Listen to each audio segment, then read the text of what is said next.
Damage చేసుకొని వచ్చి ఉంటాడు ఆయనేను అంటే హెలికాప్టర్ ఏమైనా పగలగొట్టామా మేము అంటే ఆయన మాట్లాడేది చిన్నపిల్లోడా పెద్దోడా సీఎమ్మా మాజీనా ఏమో అర్థం కావట్లేదు ఆయన ఒక పులివెందులు ఎమ్మెల్యే ఆయన అంతమంది పోలీసుని పెట్టాల్సిన అవసరం లేదు. పోలీసులు ఎక్కడా కూడా వాళ్ళు ఎవ్వరిని కూడా అడ్డుకోలేదు. ప్రతి ఒక్క కార్యకర్త వాళ్ళు అడ్డుకోకుండా వచ్చినారు. అడ్డుకో అంటే అంతమంది ఎవరు కూడా రారు. అనవసరంగా వాళ్ళ వాళ్ళ ఛానళ్ళు ఉంటాయి కొన్ని, ఆ ఛానళ్ళు సాక్షి వాళ్ళు అయితే మండలానికి ఎవరు వచ్చినట్లున్నారు, ప్రతి ఒక్క వీధుల్లోనూ పెడుతున్నారు. అడ్డుకున్నారు. ఎక్కడ అడ్డుకున్నారయ్యా?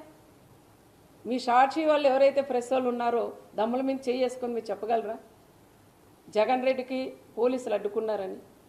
పోలీసులు అడ్డుకున్నారని అది జనాలు రాక ఆ రకంగా కూడా చెప్పుకున్నారు. రెండోది వచ్చేసి హెలికాప్టర్ ఏదో అద్దం చేరిందని ఎవరు తెలుసు అది. ఇంకా దాంట్లోకి ఎక్కినాక పరిటాల వాళ్ళు దాన్ని పగలగొట్టినాడని ఆ తోపు చెప్పలేదు. ఇంకా చెప్తాడేమో అది కూడాను, ఏదో పైనింటి రాయి ఇసిరిందాయమ్మా దానికి పోయిందని. నీకు తెలియదు హెలికాప్టర్ ఎట్లా ఉందనేది? అదే పనిగా నువ్వు రోడ్డు మీద పోవాల బై రోడ్ ఇట్లని జనాలందరికీ ఇట్లా చేతులు ఊపుకుంటూ పోవాలన్న ఆలోచనతోనే హెలికాప్టర్ చూపిస్తూ ఆయన ఈ విధంగా రోడ్ మ్యాప్ పోయినాడు. కానీ పోలీసులు దీంట్లో పోలీసులకి దీనికి ఎటువంటి సంబంధం లేదు అని చెప్తారు.